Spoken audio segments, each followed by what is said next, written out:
We'll now call to order the work session meeting of the Grant County Board of Commissioners.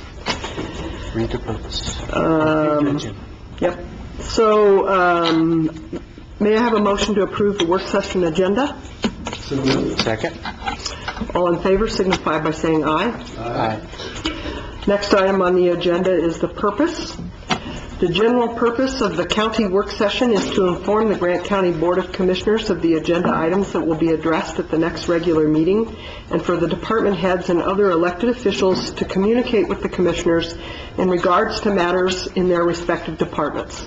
In accordance with Grant County Resolution number 18-01, we welcome the public to attend the county work session. However, there will be no public input permitted at this meeting. Next item on the agenda are presentations, and we will start with a presentation supporting Persons in Need, SPIN, by Barbara Mora and Christina Wolford. Welcome. Please state your name, both of you, for the record. Barbara Mora. Christina Wolford.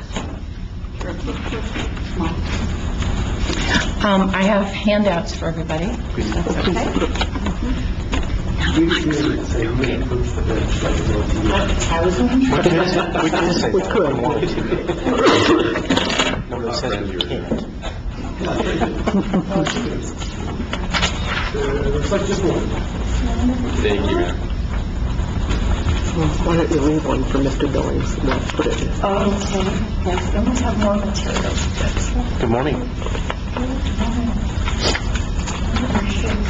We'll get two more.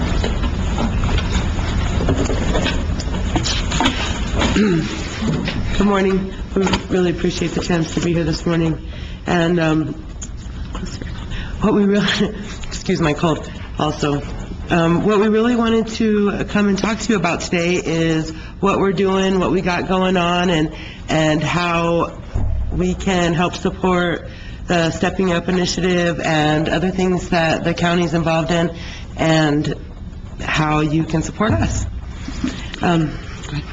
Yeah, we're just going to go back and forth because that's how we work best. I'm the president of the board of this. SPIN is a new nonprofit in this community. We've been in existence for almost a year now, and we're called Supporting People in Need.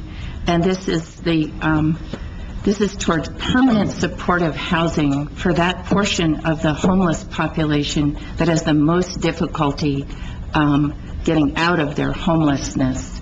And this concept, permanent supportive housing, also known as Housing First, is happening all over the country in many communities. And in 15 minutes, it's difficult to go through our whole timeline of how this came to be, but it's mainly been through Christina. This has been a dream of hers, and it's now happening. We have a board with some really strong members from the community. We're a work in progress, but we have a developer called Blue Line, and eventually there will be built a facility that will be housing units, affordable housing units, but specifically for permanent supportive housing, which will include property management that has been trained in working with this population we will be serving. And service is really what this is all about. And so we're really just beginning this conversation with all of you and many other members of the community. We will be collaborating with mental health service, addiction, substance abuse services, the hospital, but the county is an essential part of how this is all going to come together. So, it was our goal to submit a tax credit application this year. However, we looked at several different pieces of land, and just none of them came together in time to make that happen. But we have looked at land that the city has, and we've looked at some of the land that the county has, and one of the things, so it's our goal to submit for next year, and we think that we could come with a really strong application next year and have a really good chance of being funded. So one of the things that the county can do to really support us is to adopt the affordable housing plan. comprehensive plan. And that is really the key essential piece that would create that partnership for us. Rather than us go on and on, do any of you have any questions? When we talk with other people in the community, we realized we're up against some obstacles. One of the big obstacles we run into is individual attitudes about the whole concept of this project of housing first for people who are unable to get out of their homelessness on their own. And as everybody knows, this is a huge problem in our country. So anyway, rather than us rattle on, do any of you have questions that we could address?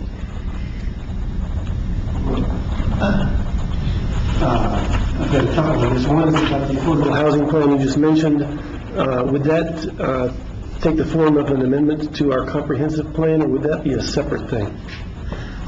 I'm not exactly sure how that works Okay. as far as comprehensive All right, fair plan. enough. But I know as the city has theirs in their comprehensive plan, so I'm assuming that's how that would work.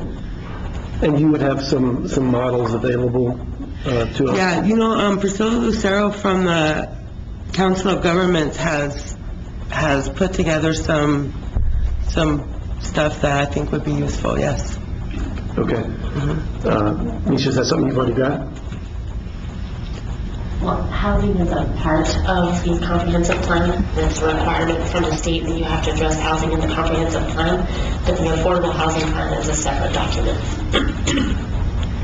Okay, so it just have to be compatible with whatever's in our comprehensive plan.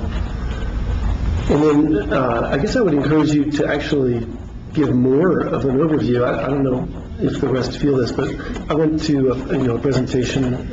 You all brought in a woman from Colorado, and that was very impactful to me, partly in her description of the different expectations for this form of housing compared to other housing projects that I'm familiar with throughout my life, right? This one's really different. It's really different. And if it's you really could just targeting describe people. that. It's really targeting people who cannot be served in the system that exists as it is. So we're talking about people with severe mental illness who usually have substance abuse issues. So we're talking about the ones that are sitting downtown and hanging out at the Mission, and those that really can't be in normal housing because landlords just aren't going to deal with their behaviors. They're just not.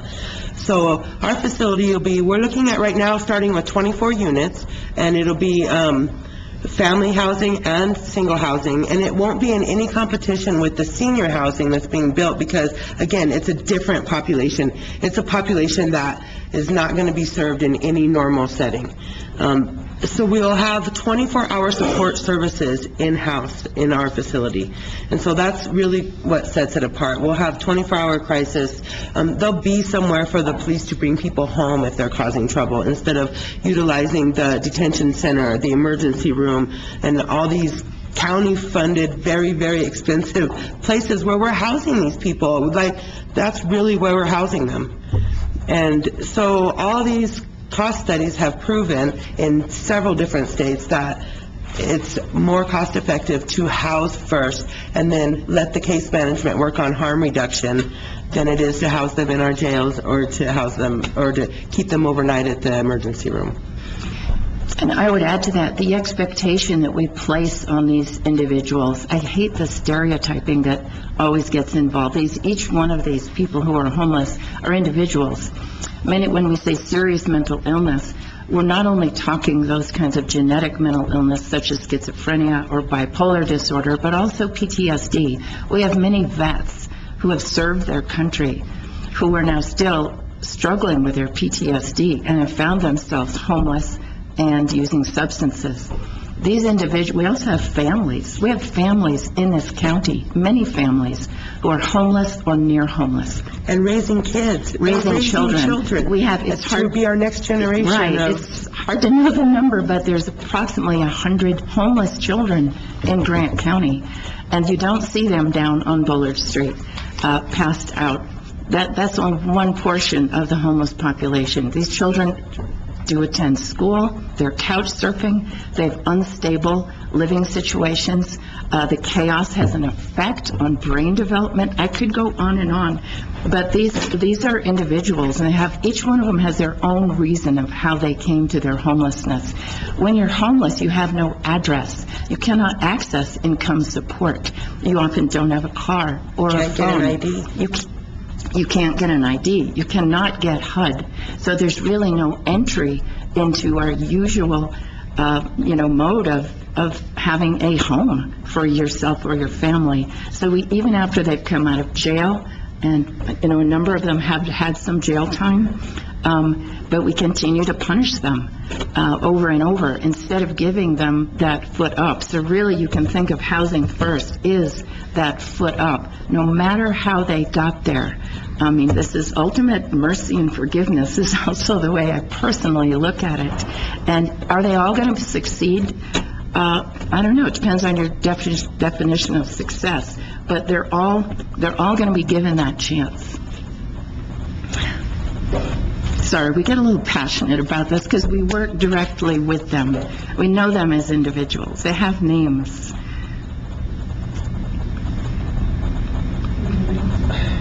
I guess I just have a quick question. It sounds like a great program, but what in the process is going to make them better to try and get them off of the drugs and... First of all, okay, so it's not our goal to make everybody clean. That's not our goal.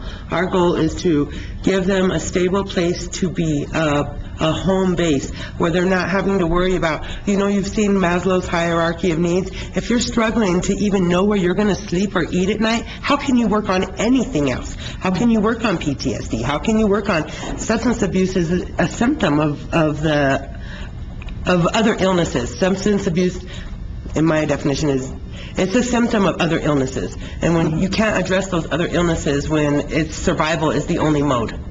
If you take survival off the table, and they don't have to have that struggle to be or to belong or to have a safe place to sleep where their stuff's not going to get stolen every day. If they have that housing first piece, then other things start to fall into place. They just do.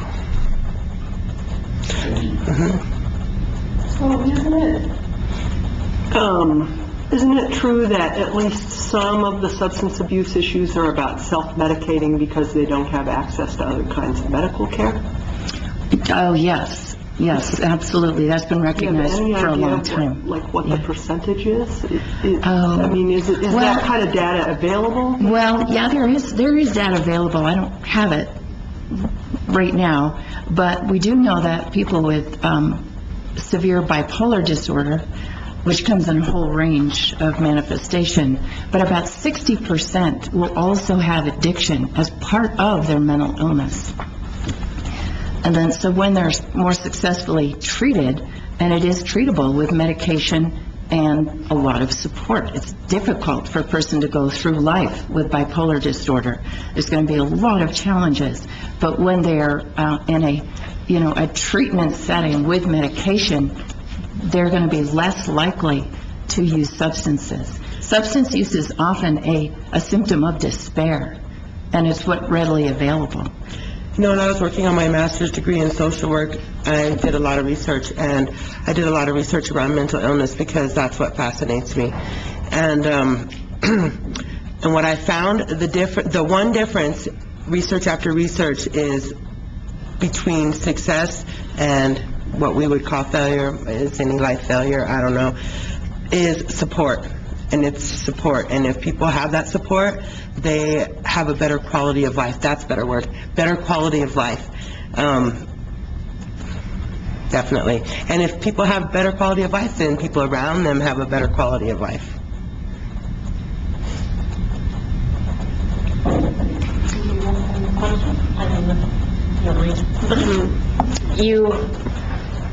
I know you mentioned you were looking at 24 units. How will your program fit in with the needs of the gospel mission? alleviate some of their needs for possible expansion and moving, or how do you see that working? Well, I had a meeting with Marcia a couple days ago, and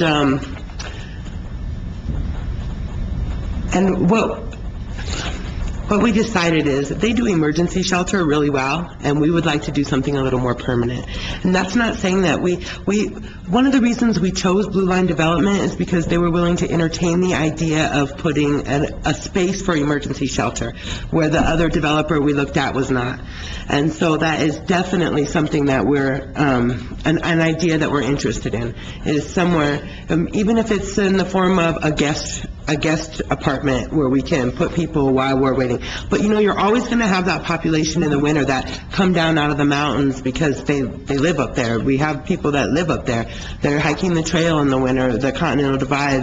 They're always going to come down out of the mountains for shelter in the winter if it's available, because that's a more transient population.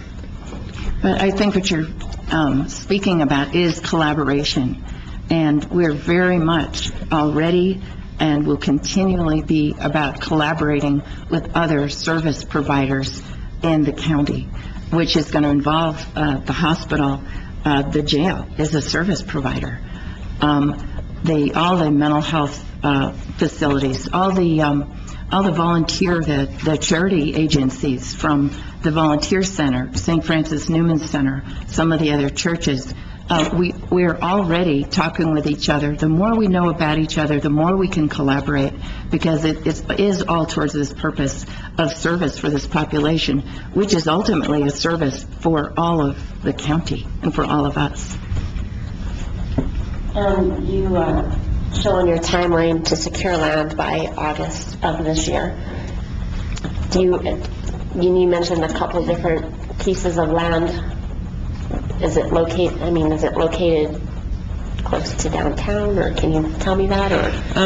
Well, the land that Misha and I looked at way back is located not in downtown, but not far from downtown, but in the Boston Hill area. And the city has some that is less easy to develop and not nearly as much acreage, up around the 10th Street area.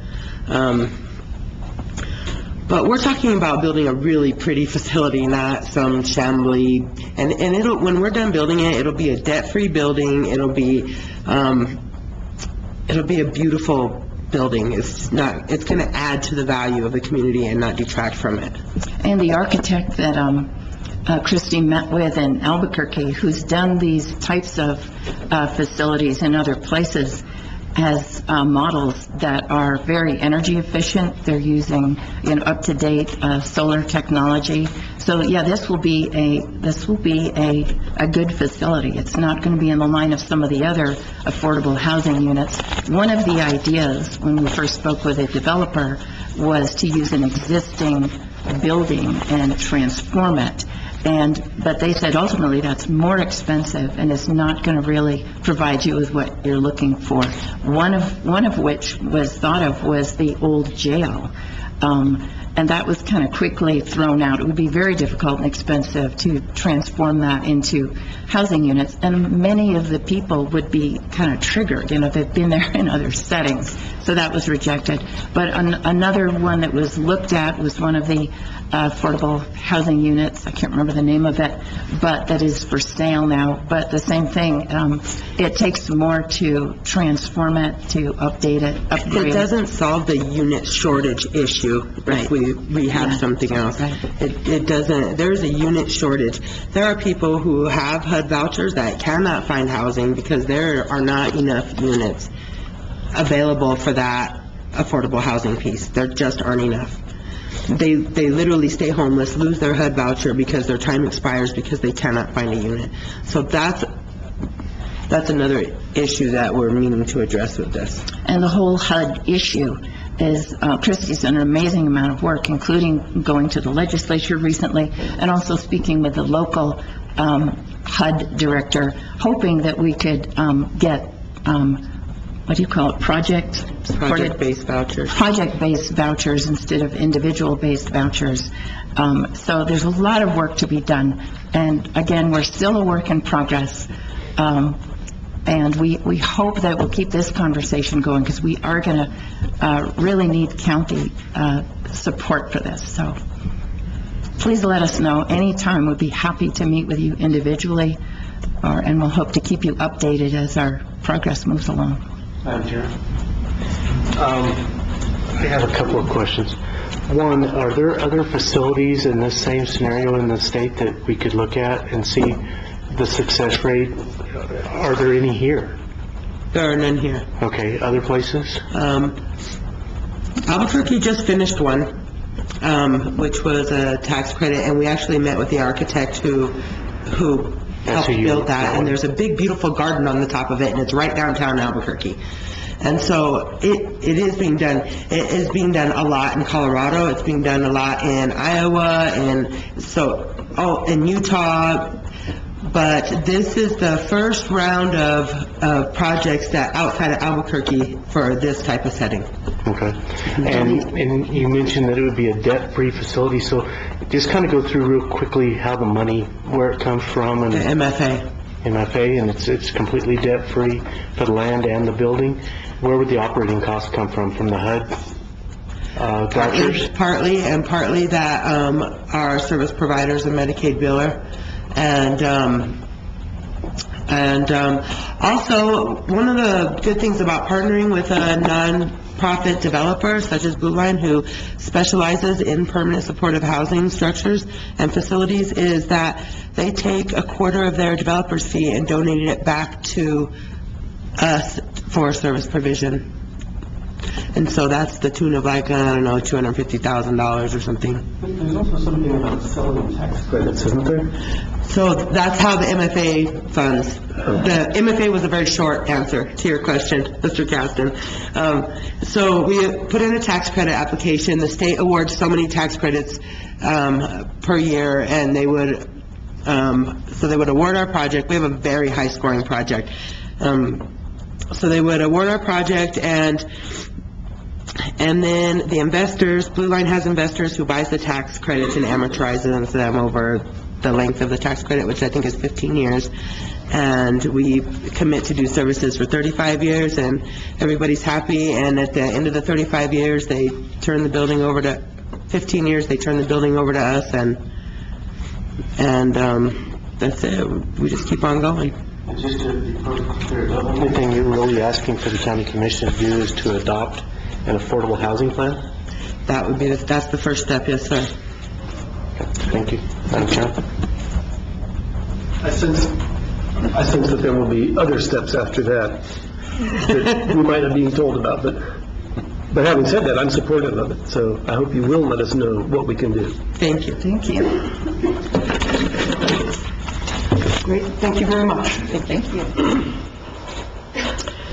The next presentation is regarding the proposed resolution number R-15-05 relating to President Trump's Executive Order 13767, declaring the Grant County Commission's opposition to the proposed construction of a border wall along the U.S.-Mexico border and declaring an emergency. Mary Lynn Newell.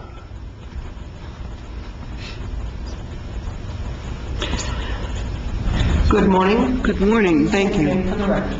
My name is Mary Lynn Newell, and I'm here on behalf of the Great Old Broads for Wilderness, and we're here to ask your consideration on this resolution with emergency language.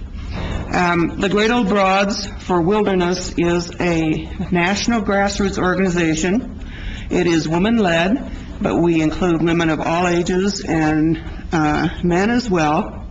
But we engage and inspire activism to preserve and protect wilderness and wildlands and public lands. Our organization, every year, there are different groups that are subsets called broadbands, and the Silver City Broadband is one of them that I'm co-leader of. And we do service projects.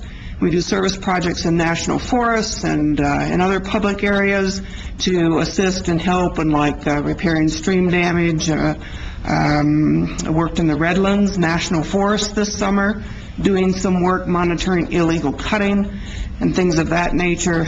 But one of our concerns also is the preservation of just habitat for continuing species diversity, which we feel is very important to the health overall of our public lands and our public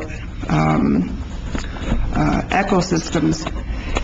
And the border wall is something of great concern to many groups. We are one of hundreds of entities that are working to challenge and oppose the construction of this wall because of the destructive nature of it to delicate public lands and to migration habits and patterns for many species. And so along with the city of Tucson, Pima County, Doña Ana County, the city of Las Cruces, the town of Mesilla, and many other entities have all passed resolutions opposing the border wall. The New Mexico congressional delegation, including Congressman Steve Pierce, is opposed to the border wall.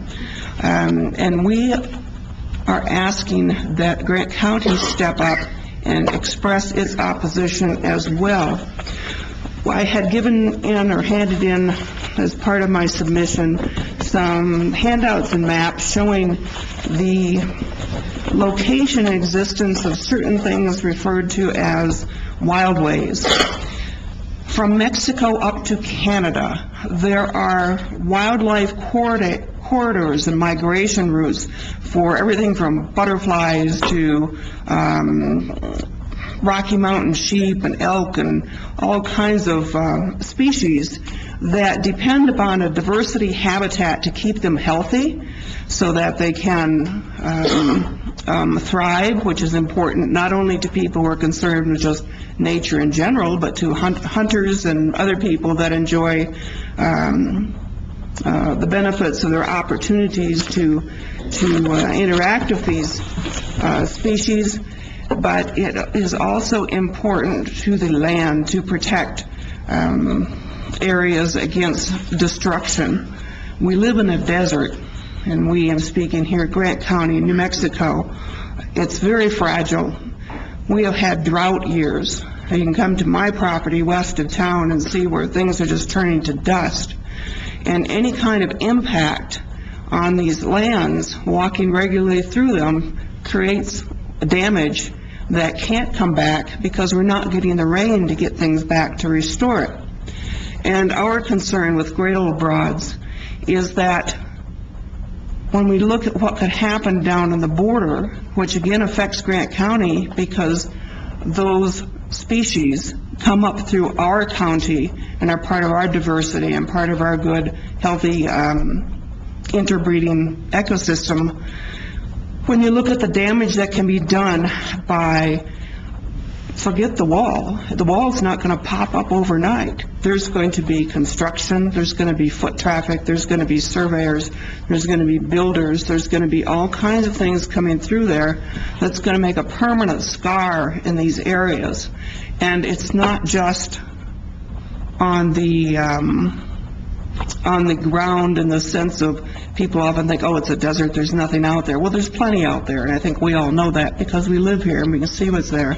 But also there are things such as arroyos and ephemeral waterways and things that are important for wildlife habitat that you don't notice in the dry season, perhaps. And when the wet season comes along, those things need to be intact, or else it is lost to the populations that need them. So the idea of putting something through the New Mexico border and elsewhere, and have it be something that's just going to serve one purpose and be there and do something and be discreet and not interfere with anything else, is just nonsensical, because it is going to have an impact, and the impact is going to be permanent and long-lasting. We included emergency resolution or language in our resolution request because the process is already underway in other states, and environmental laws, multiple environmental laws have been waived to get this underway. There's a lawsuit in San Diego that was heard just last week opposing the border wall. There's a great deal of publicity going on about this now. I got my new Sunset magazine last night, and the first big article in here is about the border wall and how devastating it will be on wildways and on wildlife. It's a lot of attention, and it's a lot of recognition that this is a crisis moment, and it's something that can't be put off because wheels are attempting to get in motion for it. And so it's important that the entities that are going to oppose this get their voices heard, to have it be considered before the process gets too far. Because again, for us in particular, when things get started and damage to the land in these waterways and migration pattern locations, these wildways and wildlife corridors is made, then it's not going to be able to be undone. We're not getting the kind of, we don't have the kind of restoration ability in our habitats that is, will allow property or allow land to recover quickly. So our resolution requests and states our beliefs about the situation here and what we're concerned about. And it asks for your consideration on this. Of the entities and groups and even individuals opposed to this wall, and people may be opposed for different reasons. For some it's purely financial, and that's a good part of it too. The cost on the wall and what is being proposed to put into it keeps going up. I think it's at $25 billion now, when it was never supposed to be something that this country was supposed to foot the bill for if it was going to come through.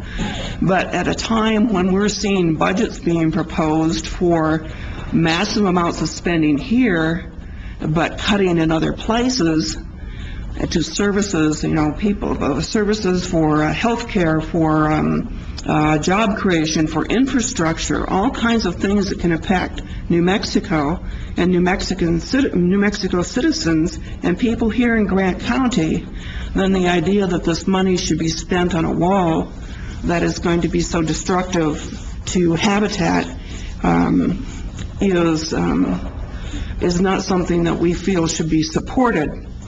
And as Congressman Pierce said, a wall isn't going to do anything. He keeps a broken piece of a border wall in his Las Cruces office, and he says people go over walls, they go through walls, they go under walls, and he has always been opposed to building a border wall and says that securing the border can be done by other means than this idea of some solid concrete structure. There are, as I mentioned, there have been a lot of laws that have been waived at the national level to get this process started.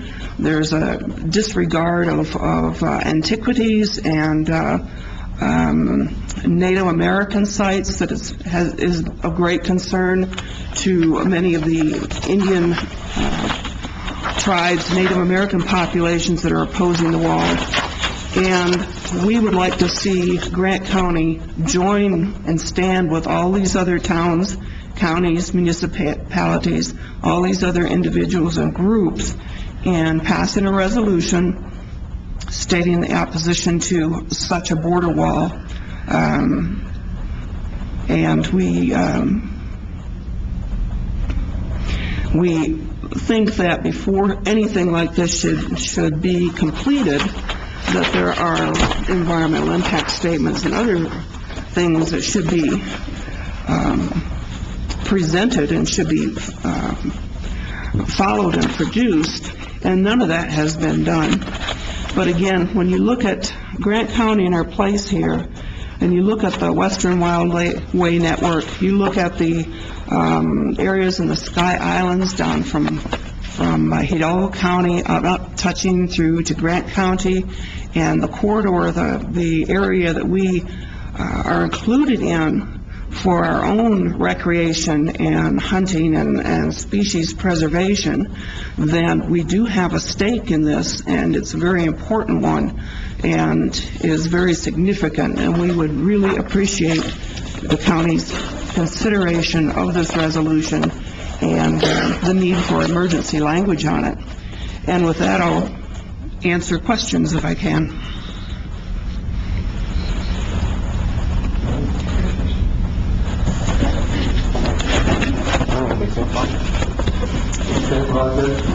Do you want to go? No, go ahead. I have one question that is maybe more for our attorney. The emergency language that's in here looks to me like the sort of language that gets added to state legislation, because state legislation takes effect July 1 after it's passed, unless there's an emergency declaration. I'm not familiar with the same issue with counties, and so that's my question. Do we need an emergency declaration for a resolution to take effect immediately? No. Right.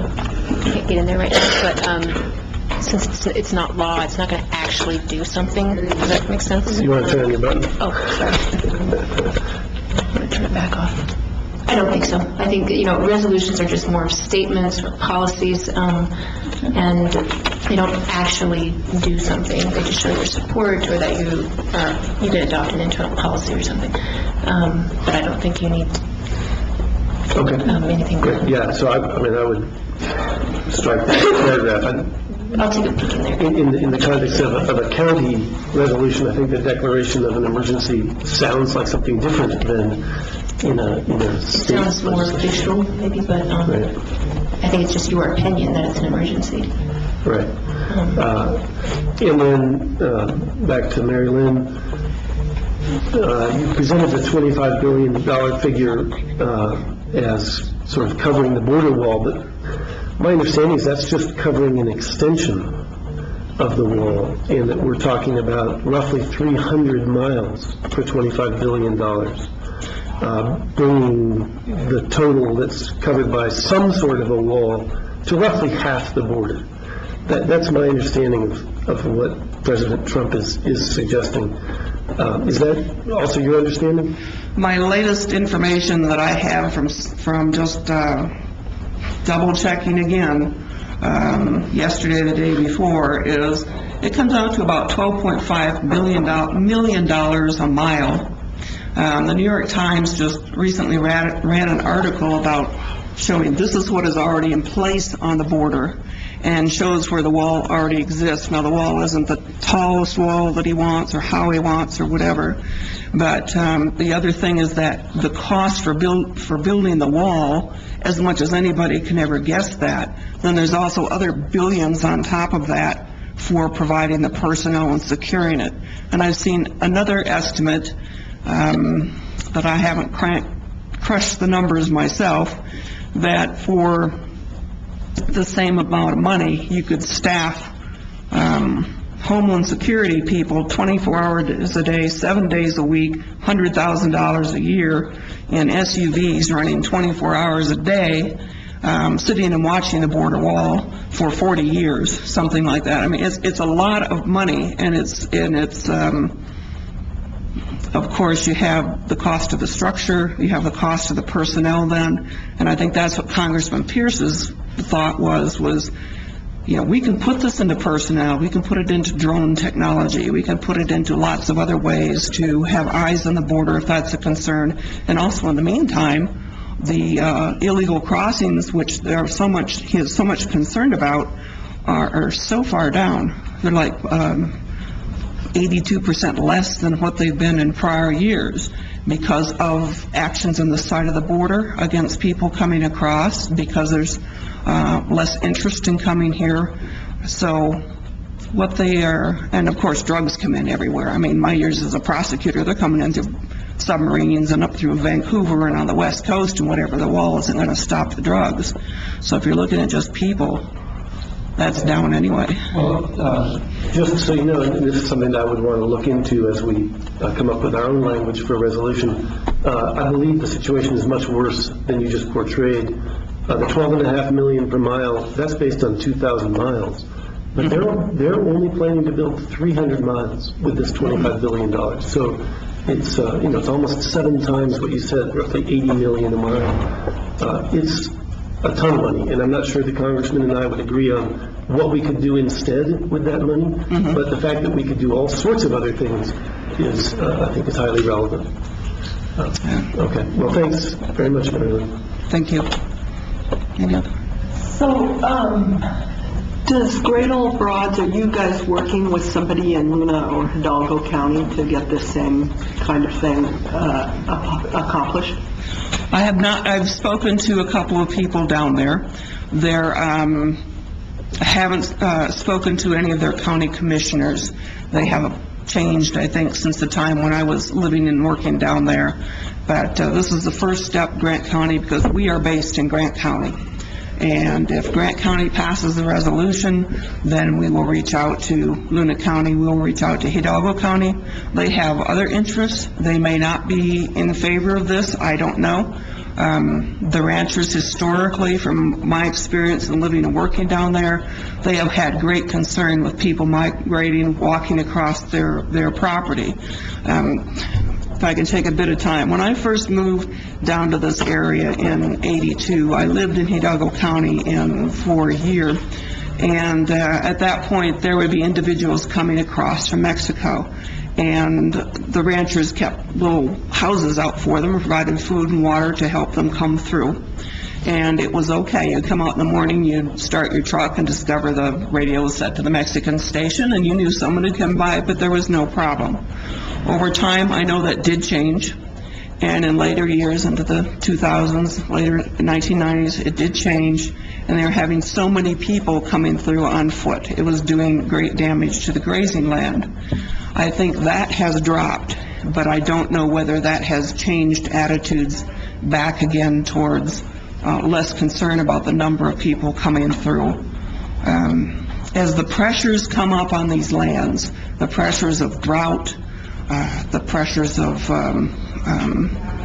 destruction by grazing, our lands can only hold so many cows, and you got to be watchful of that so you can have a nice healthy herd.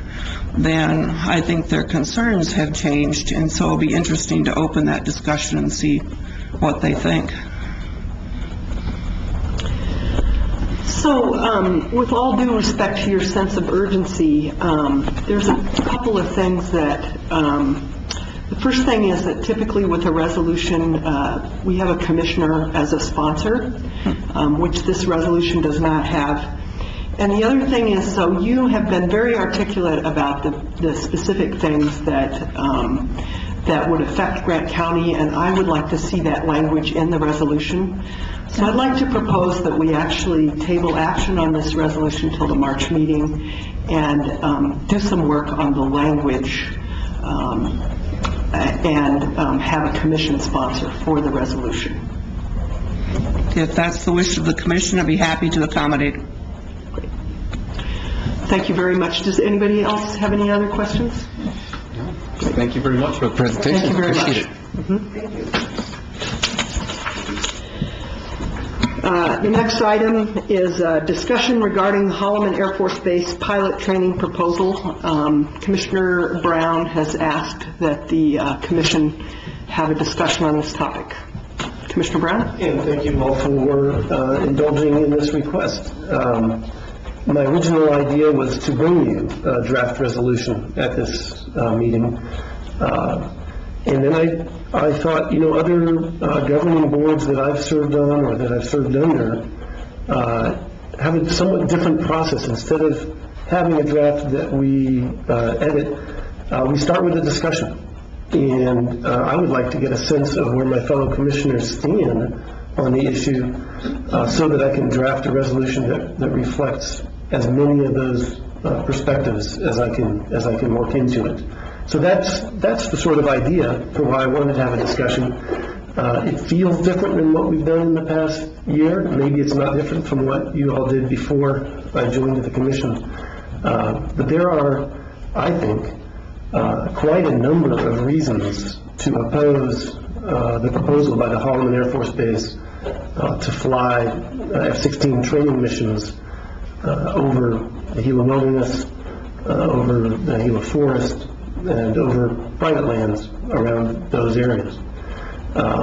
So I guess my main interest is hearing which of these we have in common and build a resolution around that. And if it turns out that we don't have many in common, they'll have more realistic expectations for what happens in March. But this I viewed as a chance, to have an open discussion about it rather than me having to guess. So my idea was just to throw that out, almost like a straw poll. How do my fellow commissioners feel about the Holloman Air Force Base? How do they feel about Grant County weighing in on that issue when it's a federal agency? What are your thoughts about it?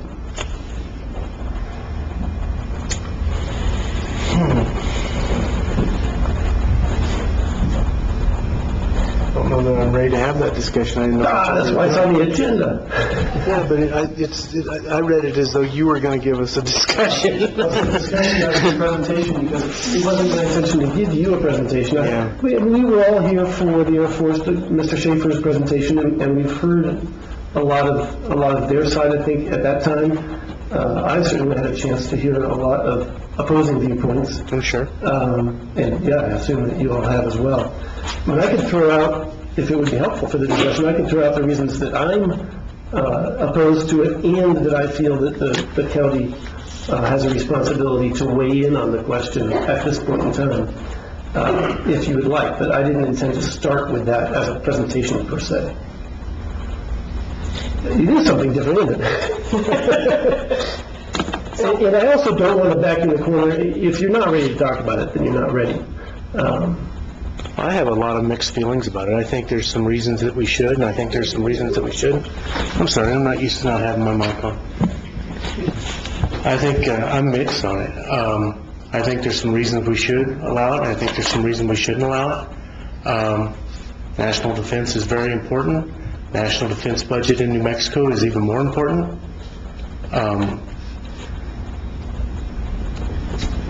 The whole time I was a youth and working and playing in the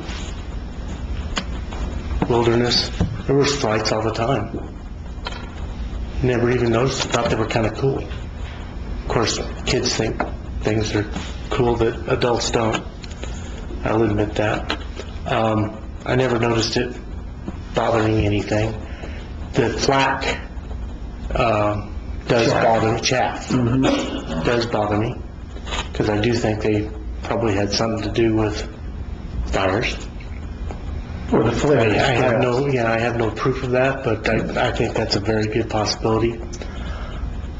I felt as though when the Air Force left here, that they were pretty convinced they were going to have another round of meetings, and I was kind of waiting to see that before I took a stand. I believe they're going to write a draft environmental impact statement, and with that draft, they will then hold meetings, and they've committed to one here and in Ketchum. And it may be here or it may not be here. Right. Well, they said it would be, but you're right. No, not the meeting. I mean, where they proposed fly. May be here or may not. That's correct. There's an alternative that would be over Carlsbad. Right. So, I guess what I would have to say is I'm not prepared to take a stand on it. So if you forced me to vote to say no to it, you'd probably not be pleased with my answer. Okay. So I'm curious to know from a process point of view,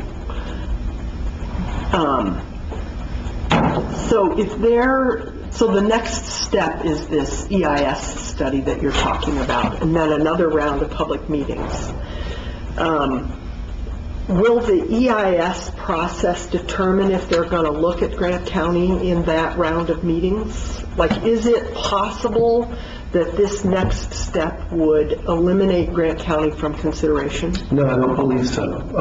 I believe the draft EIS, it will continue to examine the two alternatives that were identified in scoping, which is the military operations area that extends south from Carlsbad, goes into Texas, and the military operational area that would be over some ill-defined area north of Silver City into the Gila Wilderness and the Gila Forest. Defining those areas will be part of the draft EIS, right? We asked Alan Schaefer, hey, why isn't it better defined? He said, well, the point of scoping is to help come up with that definition. That's not the way it's been done in other processes I've seen. I'm not sure he was being fully honest in that answer, because usually during scoping, you do have a defined project that you can provide comments on, and in this case, we didn't. So at least he could have said this is unusual, but it's how we're doing it. In any case, I believe the draft EIS will define the area better. It better do that. But we will still be one of the two alternatives being weighed. And at the end of the process, they will have a preferred alternative. And then that would be what they would base their record of decision on. So my goal is to help encourage them to have a different preferred alternative than the one that flies over our area. Kind of like we did with the wilderness. Kind of like that, yeah, but all of these ones were weighing in on federal decisions. I think that's right. We have a voice, and we want to encourage certain And decisions. not saying I don't disagree with you, because there is a lot of pros and cons to this. And, you know, the only one that really makes me hesitate to be against it is we have our young men flying out there in some kind of war that they're putting into all the time. And if they don't have the proper training and we lose them, we feel just as bad as you know, losing anyone anywhere else. But I just feel that, you know, sometimes hearing those sounds actually gives you a sense of pride, seeing those jets fly by. And I'm not saying that I want to see a jet flying by every 2 minutes. That's not what I'm saying. But I think at this point we probably do need to wait to see what transpires out of our requests from before, and hopefully we can get a hearing here and ask the questions that we need to at that point.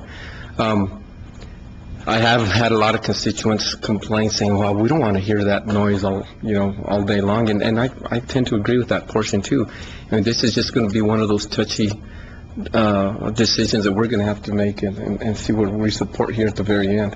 But again, I hate for one of our pilots to go overseas and crash and pass on because we didn't do our part on giving them the open space to train. So to me, this is perfect. This is the kind of concerns that I was hoping to hear.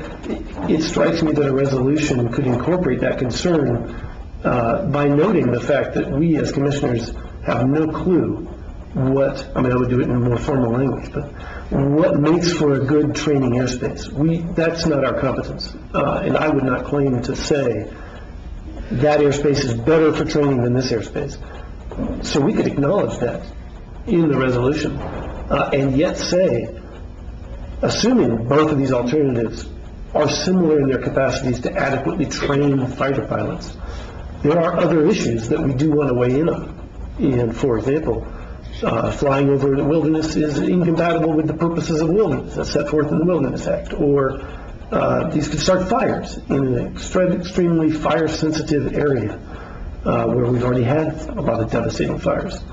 Things like that, and yet acknowledging that we as a commission don't intend to say which is a better training area.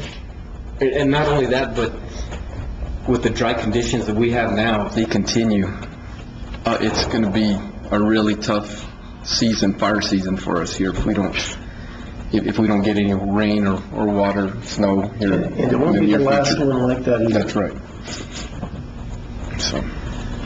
So one of the concerns that I have is it's not just Holloman. It's Fort Bliss, and it's Fort Huachuca, and it's what's the place in Tucson? Davis-Monthan. There's all kinds of different places that are considering this kind of flyover, and do we really have an accurate picture of what the impact is going to be? We're only looking at or considering what Holloman is doing. What are the other impacts as well? And that could be a serious problem in terms of, even if we're just talking about fires. The other, I'm not sure how to incorporate that. Well, I'm not sure either, but you're asking me what my concerns are. So. Okay. But maybe there is a way to say that, we're not convinced that this is an accurate representation of what the impact might really be, considering that it was pretty clear, I think, from Alan Schaefer that he admitted that the different services have no conversation with each other about sharing training space or, anything like that. So the other comment that and this is just a comment, I recently attended a quarterly meeting for the Healthy Kids, Healthy Communities, which is my other work, and I work with a number of people from the east side of the state, Portales and Alamogordo, all that area. And so I asked them all, what was it like? And their response was pretty uniform in that it's all day, every day, constantly, that aircraft is flying over. And the comment was, it's constant, and you either get used to it or go crazy. So I think that is just, it's a perspective.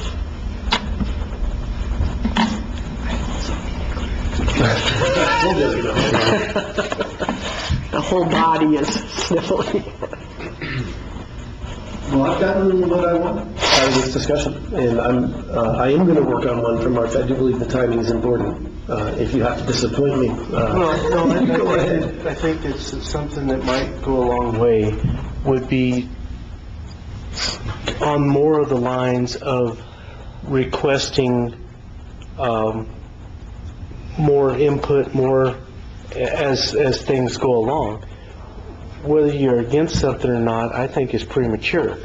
Knowing exactly what is going to happen is imperative before you can come out and say, I'm totally against this. That's, I guess, my point. Okay. And that's well taken. I agree both in general and in specific.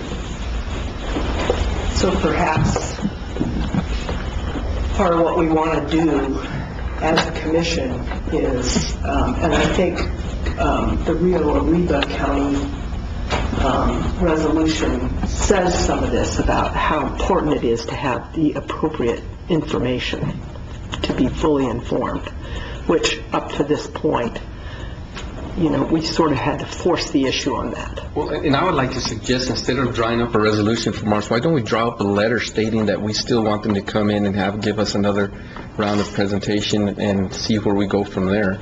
I mean, I think I'd like to see that, just to make sure that they don't forget that we want them here. And I have no problem repeating that, but that would not be anything new that we're on record as having requested that. Okay, well, thank you for the discussion. Moving on to the next item on the agenda, item 6, review the February 15th, 2018 regular meeting agenda. Town Manager? Thank you, Madam Chair, Commissioners. Bear with me as I have a cold.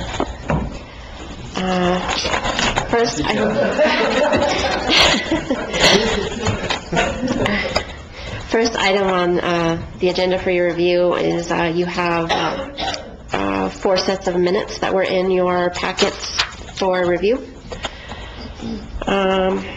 Moving on to financial reports. Item E, approve, disapprove February 9th, 2018 expenditure report. Linda, would you please go over that? Commissioners, members of the board, in front of you have an expense journal for approval for expenses for the period ending February 9th, 2017. The total sum for this report is $3,747,689.78. Included in this is a check to Wells Fargo for the December 2017 purchase card charges in the amount of $11,826.30. A check to Firefighter Trucks Incorporated for the annual service of trucks for Pinos Altos Fire Department, and that is for $11,687.92. A check to Architecture Workshop in the amount of $18,167.11, and this is for the to CASA Architectural Services through December 29th. A check to SWCA Environmental Consultants in the amount of $22,544.96, and this is for low water crossing services. A check to Summit Food Services in the amount of $22,279.44, and this is for the November inmate meals and medical snacks. A check to Wagner Equipment Company in the amount of $626,864, and this is for 6 motor graders for the road department, which is actually being leased from Caterpillar Financials, but they sent us the funds in order to pay for the graders, and then we entered into the lease agreement. Then there's a check to Juniper Advisory in the amount of $10,598.98, and this is for a December retainer and services. A check to Ascent Aviation in the amount of $17,949.26, and this is for the December 2017 jet fuel. A check to Caterpillar Financial Services in the amount of $25,439.58, and this is for the January and February lease payments for the motor grader. A check to White Sands Construction in the amount of $126,894.11, and this is for Tucasa Construction through December 31st. A check to Gila Regional Medical Center in the amount of $13,944.77, and this is for the December indigent claims that had previously been approved by the Board of County Commissioners. A check to Southwest Solid Waste Authority in the amount of $51,865.90, and this is for the December monthly billing. A check to Cooperative Educational Services in the amount of $57,138.29, and this is for the courthouse boiler project and asset management plan services. A check to PNM in the amount of $17,204.61, and this is for the Tucasa Electric line extension. A check to Wright Express Fleet Services in the amount of $23,131.65. This is for the December fuel charges for the fleet. A check to High Desert Humane Society in the amount of $17,325, and this is for October through December's animal control services. A check to New Mexico State University in the amount of $15,917, and this is for October through December cooperative extension services. A check to the U.S. Department of Agriculture in the amount of $14,041.72, and this is for the animal and plant health inspection services. A check to Bob Turner Ford Country in the amount of $22,098, and this is for a pickup truck that was purchased for the Humane Society for the animal control. Check to Municipal Emergency Services in the amount of $24,474.65, and this is for SCBA testing and equipment for a PA Fire Department. A check to Safety Instruction Limited in the amount of $13,125, and this is struts for fire apparatus at Tyrone Fire Department. A check to Kriegel Gray Sean Company in the amount of $16,788.44, and this was the final billing for the fiscal year 2017 audit. A check to Tyler Technologies in the amount of $13,661.38, and this is for the 2018-2019 financial software renewal.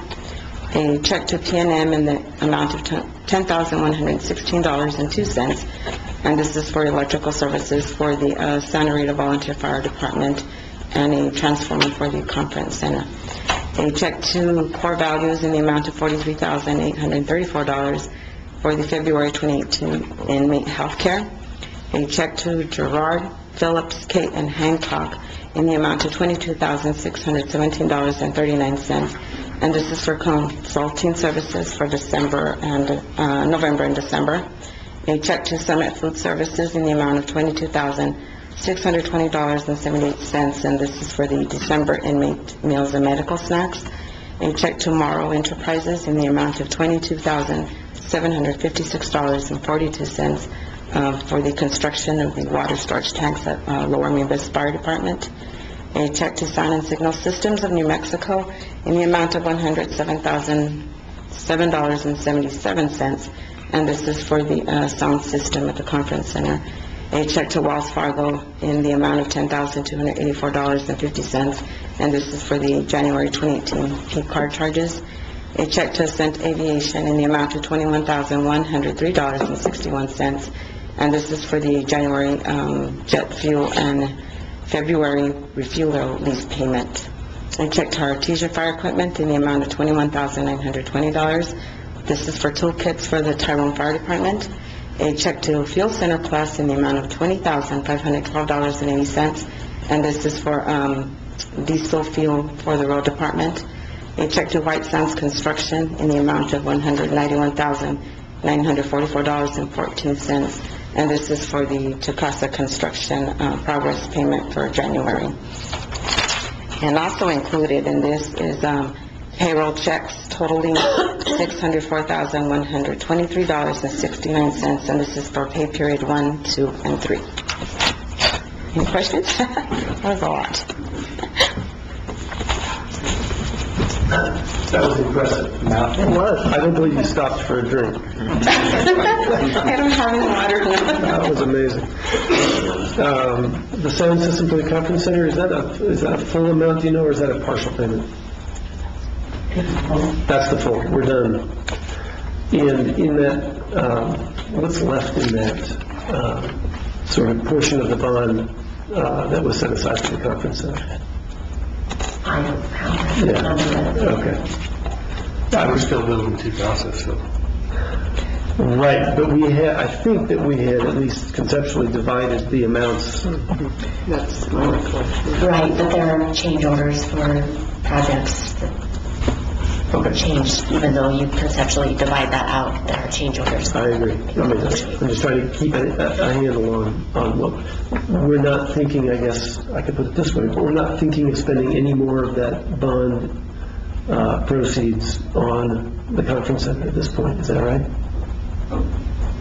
Or are there still smaller projects that are out there? I can continue to find smaller projects and things there that we should have done I'm not better. encouraging you.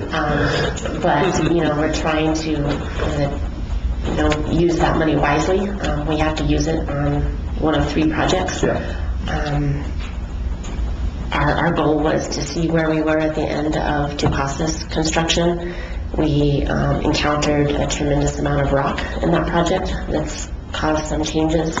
We've stumbled on to a few other things, change orders, not anything significant.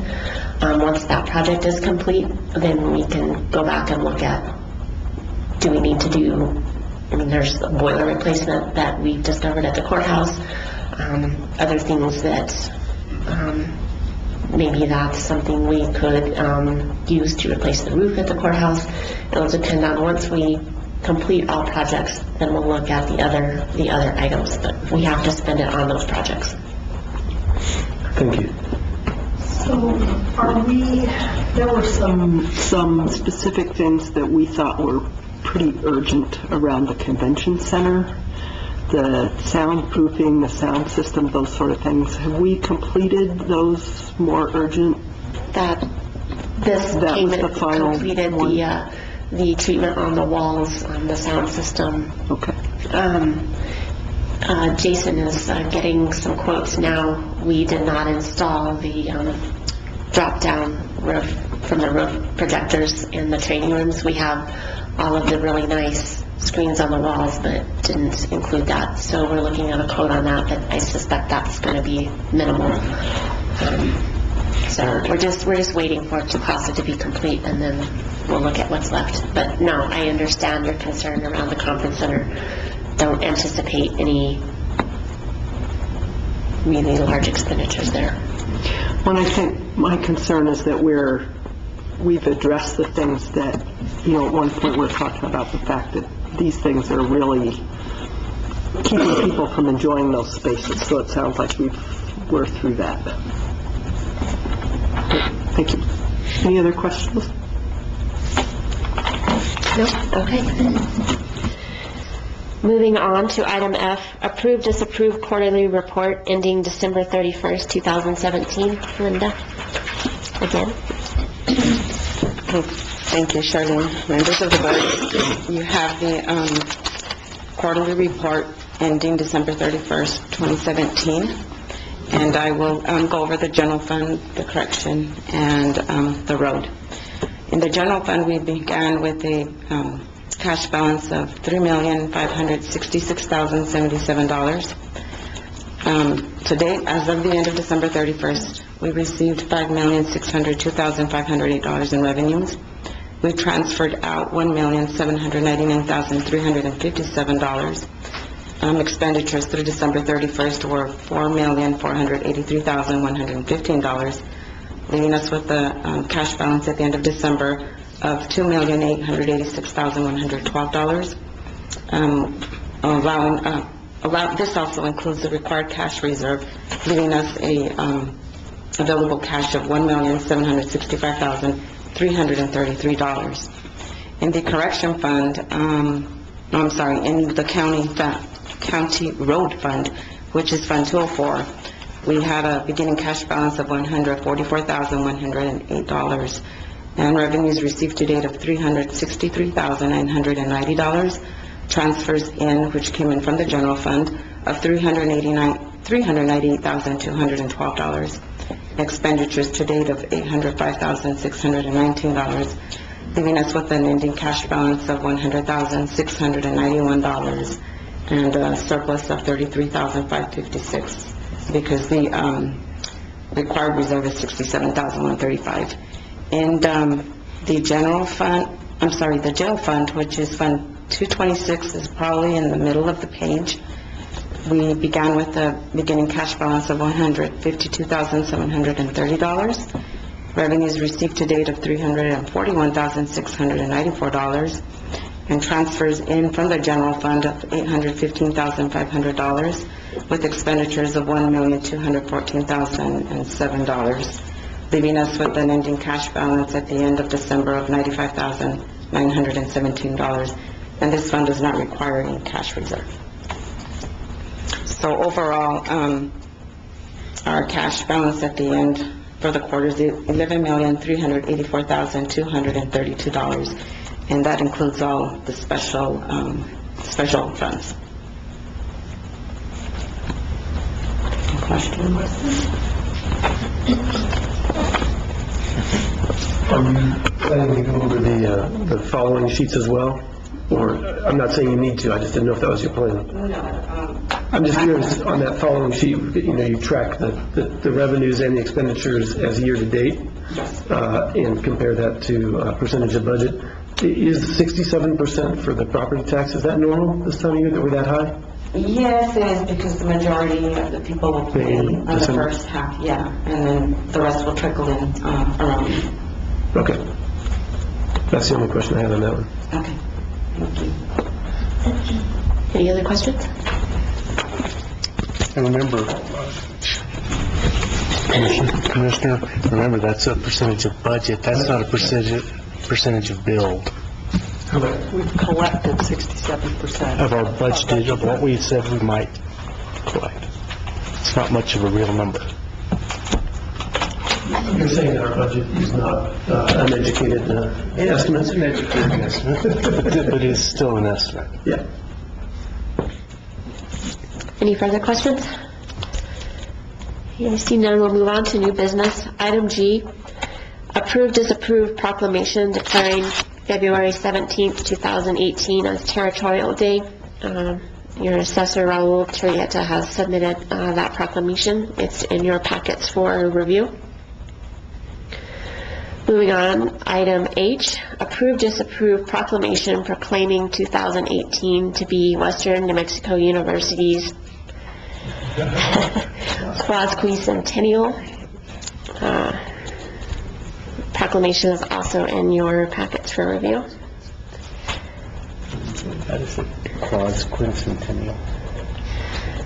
It's a fourth of 500. 125 years. Quadquicentennial is 500, the class is the fourth of that. Presentation, item I, presentation of the fiscal year 2017 audit report. Debbie Gray with our audit firm will be here to present that audit report.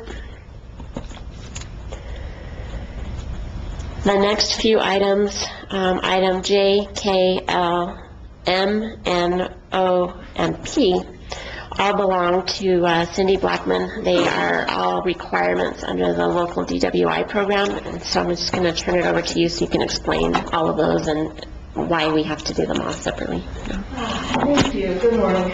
Again, it's Cindy McLean. I'm the administrator. Blackman, sorry. You gotta Forget who I am. You gotta pick one way or the other, okay? It's Blackman.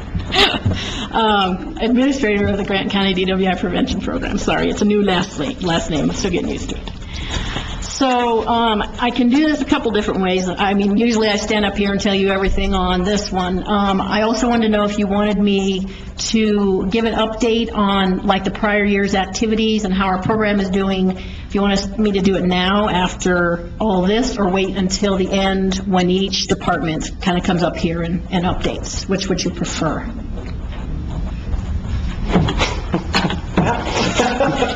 I think you should just give it all at one time. Good answer, thank you. That's what I was hoping. You got it right. All right. So, the prospect for our distribution funding this year is way low. As you might remember or may not, we have two different pools of money. The distribution is set in law, and that is funds collected from alcohol tax and that. And then there's a formula, and each county gets a certain amount.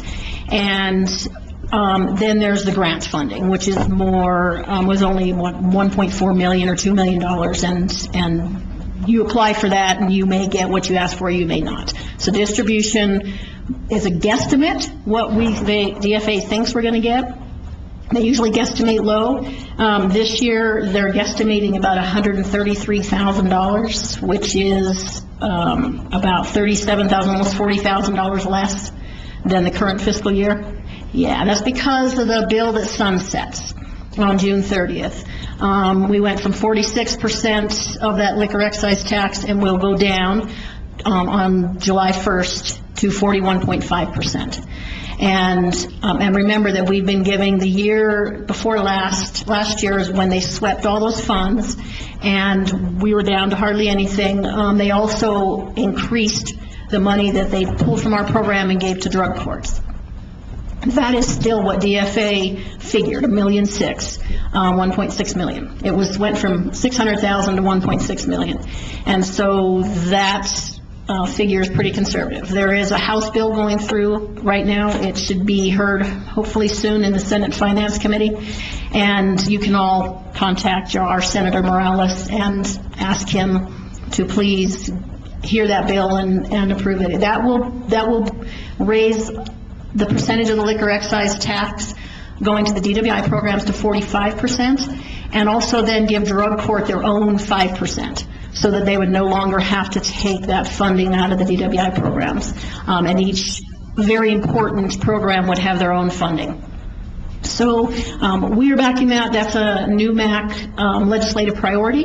So they've been pulling for that. Also, the liquor industry has been pulling for that, because that was the whole, when the BWI program started, the liquor industry really said, well, you need some funding for this, and we believe it needs to come out of the liquor excise tax. So they are backing this. We have a lot of support, but as you know, the session ends Thursday. Still hasn't been heard in the Senate Finance, and so we have very, very limited amount of time. If that goes through, we should receive about what we're receiving this year, about $170,000. If it does not, again, we'll do the $133,000.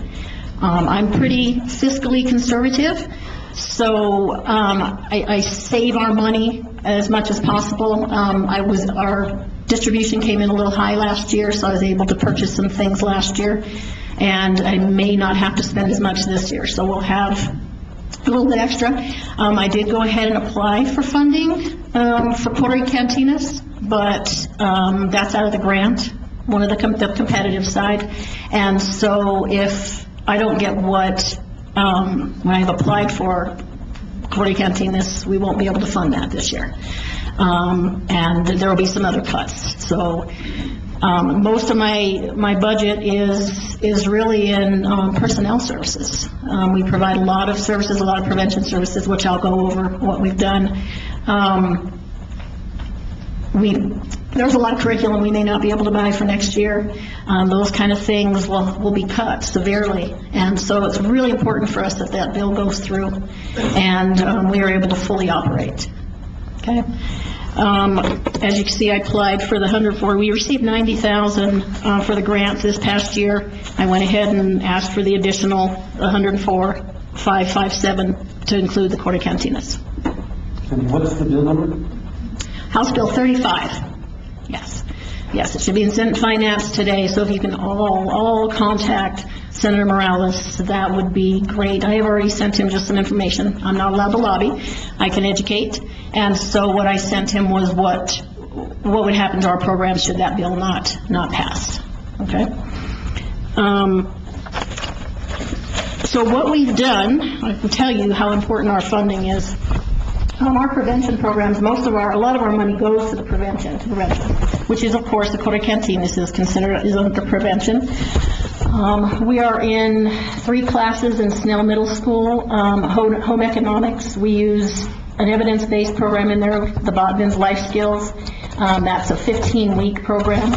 Also we use supportive videos in that when we're in there. So when we're on the smoking section, we use other lessons and have the students do hands-on activities. An activity, how hard it is to breathe with emphysema. Having the coffee straws, and they run and they try and breathe. And there's a lot of hands-on activities. So when it comes to, we have the goggles. So when it's the drinking and driving section, we have officers go in, and we do a lot of hands-on stuff. So 3 classes in Snell, home economics. We do a 8th grade personal development class. It's a 9-week session. We did some bully-proof stuff. We did some smoking stuff. We actually had a mom come in, Styler's mom. She shared the story of how her son committed suicide due to bullying, and we did that at Snell and at La Plata, both. That was a really great program. Linda, my prevention person, has them. I just sent a bunch of letters, writing letters, an area about empathy. And so they learned what empathy is, and then they wrote letters to a person who made a great impact in their life and who they thought was very empathetic. So it's a lot of hands-on stuff. We are also in Cliff Elementary. We do Botvin's there. It's 9 weeks, I believe, in the lower classes. Stout is 12 weeks. We did some drug videos, the Danger Zone, drugs. We're at Opportunity High School. We're there all year. They wrote essays. We did stuff on smoking, on marijuana, on opioids, on prescription drugs. La Plata, we do some community projects with that. And the service learning projects, because we do use, there's risk and protective factors, and one of the protective factors is, feeling connected to your community and your classmates and feeling you're cared about. So last year they did a food drive for High Desert Humane Society. This year they're doing a food drive for the Gospel Mission, one class is, and then the other class is doing some stuff with the senior center. They're going to do sponsoring a bingo. That's what they chose. We did a summer program. We touched about 300 kids, the superhero themed programs. I had the Powers Fake Drug Free, had them make little popsicle sticks, and we had them make their own masks. We participated in Red Hot Children's Fiesta. We did prom and after prom programs. We did the Kick Butts campaign, and we'll actually be working with, and probably will be here in the next county commission meeting, we'll be working with Aldo Leopold to do the Kick Butts campaign. So we do a lot of stuff. Our compliance program we have about 115 people on supervised probation. We've been doing a lot of drug testing. We probably did about 40 drug tests in the last month. About 99% of them came up positive. So, yeah, yes. And so we're trying to find some, we don't want just everybody's thrown in jail if they're coming up positive for drugs and having a problem. We're trying to get them help. We actually did help a young lady and got her into treatment center in Roswell, and hopefully another one after that. They're recommending another 6 months in San Antonio. And so I think we're doing a really great job, and we're making an impact where we can. And our programs, I think, are very important in the community. Any questions? Cindy, how many rides on Core Comunis do you provide a year, do you know? Generally, it's about 7,000 a year. That's about what we provide. It has gone down in recent years a little bit, but I noticed recently it's kind of coming back up again. Did you notice that too, Randy? Yes. Thanks. You're welcome. Nothing else? You guys are easy today. Thank you.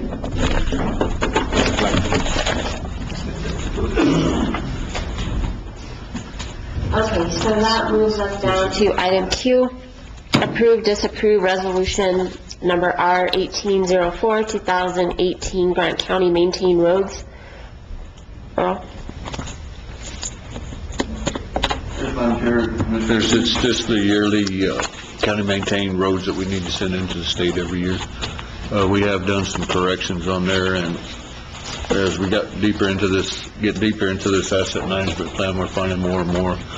So we made some corrections for this year, but this is what we're certifying for this year so far.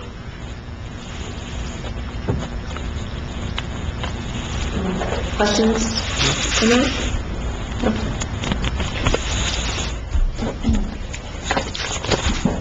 Item R, approve, disapprove resolution R1805 relating to President Trump's executive order 13767 declaring the Grant County Commission's opposition to the proposed construction of a border wall along the U.S.-Mexico border and declaring an emergency. As you heard Ms. Newell's presentation. Madam Chair, can I move at this point that we table item R from the regular meeting on Thursday for the following month, based on the discussion we had? So if you want to work session, we could just ask to remove it, right? Yeah. Okay, then I won't move it, I'll just ask it. Okay. Sound good? So we will remove that to a later date. Okay. Item S, approve, disapprove IFB bid number B1801, kitchen remodel at the Silver City Senior Center. This is a capital outlay for improvements to the kitchen at the Silver City Senior Center. We had 2 responses. The apparent low bidder is Holway Construction with a total including gross receipts tax of $38,913.23. The other response was from First Class Construction by Chavez with a total bid including gross receipts tax of $57,036. It is our recommendation to award to Holway Construction, and this is well within the budget we have for the project. And he's done work for us before that's been sufficient, so. Yes, he's actually the one that did the remodel in our office, and he did a good job. So, any questions or comments on that? How do you get out of this? You just wait till December 31st, Brett, then you're out of it. No, I mean out of this. Next, item T, approve, disapprove January 2018 health plan claims in the amount of $53,915.08. This includes 18 claims to Gila Regional Medical Center in the amount of $48,706.58, and 7 claims to Gila Regional Medical Center ambulance in the amount of $5,208.50, for the total of $53,915.08. So, are 12 and 13 the same thing? Are they just, or you're not looking at it?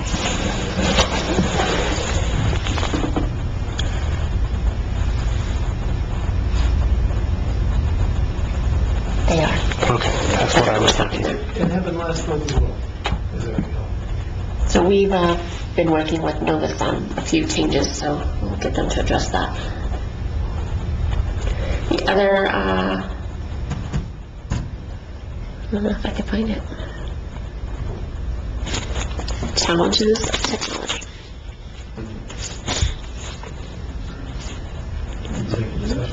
Yeah, we need to add. Yeah. Well, we have another, we have item U, approve, disapprove May 2017 health plan claims in the amount of $14,156.97.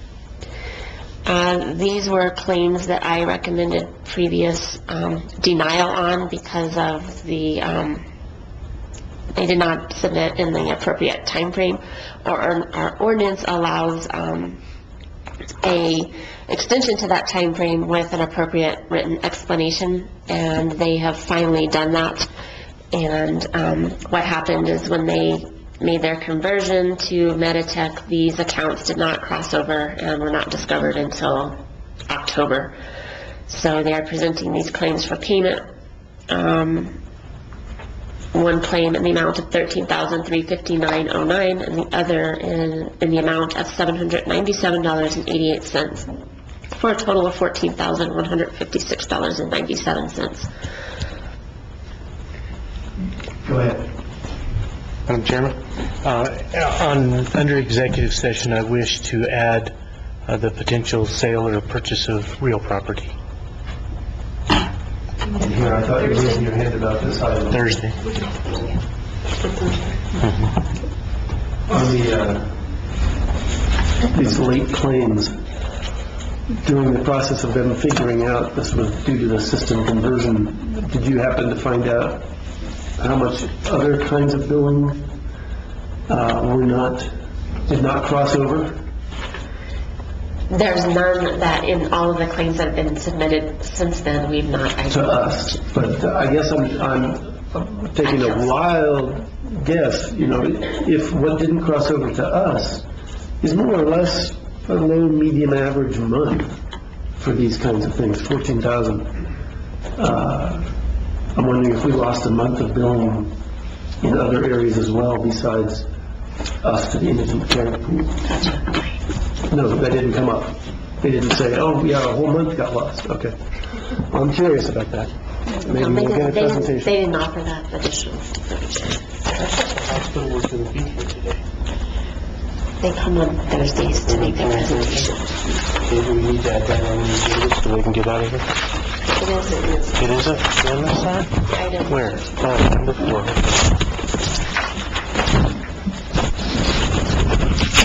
That concludes the agenda, Madam Chair. Thank you.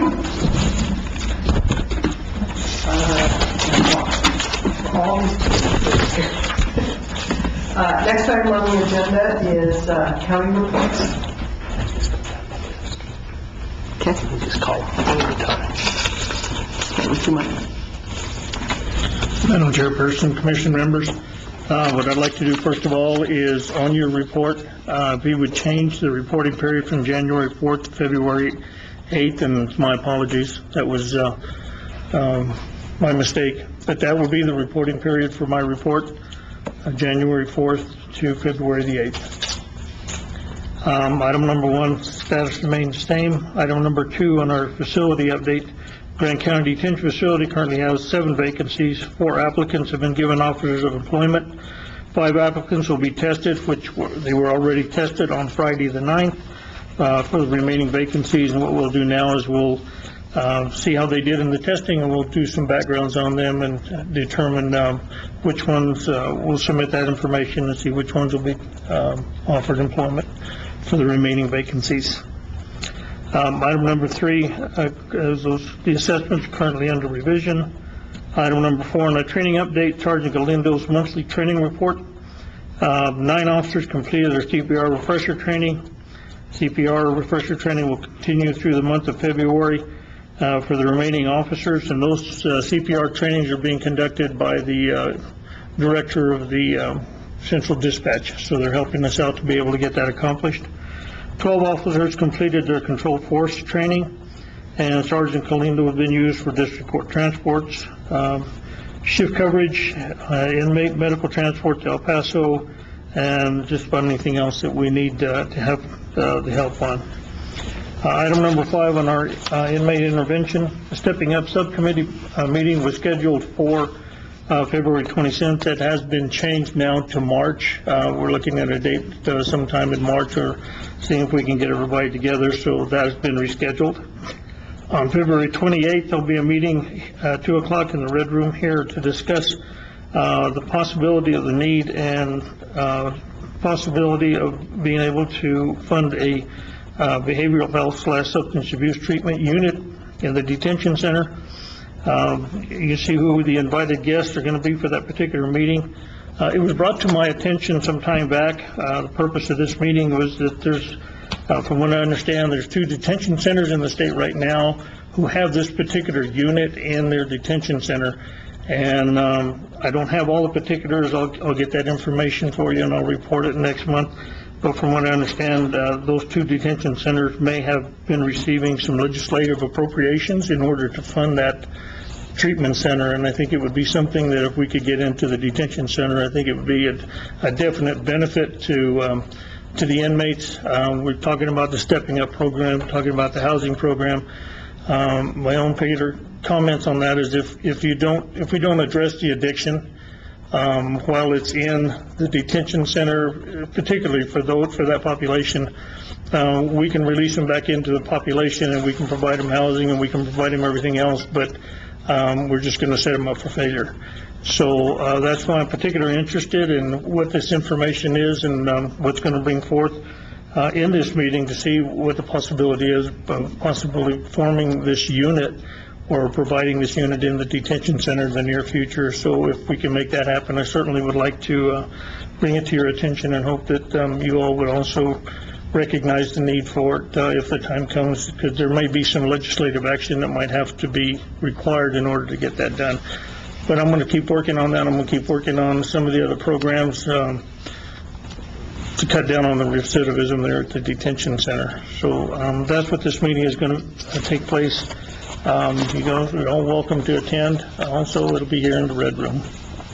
Item number 6 on our recognition program for Officer of the Month be Officer Dominguez. Officer Dominguez is being recognized for attention to detail related to her responsibilities at the detention center.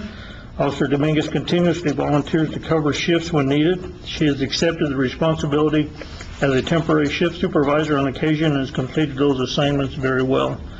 Officer Dominguez's work ethics are well above average, as is her desire for advancement within the detention center. And for these reasons, Officer Dominguez is being recognized as Employee of the Month, and we thank her for everything that she does over there. She's turned out to be a very good employee for us. Item number 7 on the detention statistics, the Grand County Detention Center average daily population is 78, 4 more than last reporting period. High population males is 62, which is right around the same amount from the last reporting period. High population females is 16, 4 more than last reporting period. And currently, on February 8th, there were 78 inmates incarcerated in the facility, which is 4 more than last month that were booked into the facility. And then I have the CJI 5A report for your review. Item number 8 on the monthly agency total arrests for January of 2018. Silver City Police Department had 74, Grant County Sheriff's Department 18, New Mexico State Police 29, Baird Police 14, Santa Clara had 7, and Hurley Police had 1. There were no other agency arrests for that reporting period. Detention facility transports, probation warrants, and the special management. There were 57 district court transports. Division 1 Magistrate Court had 40. Division 2 Magistrate Court had 8. There were no other court transports for that reporting period. Medical transport during this reporting period totaled 17. The total number of transports equals 122 as compared to 67 last month.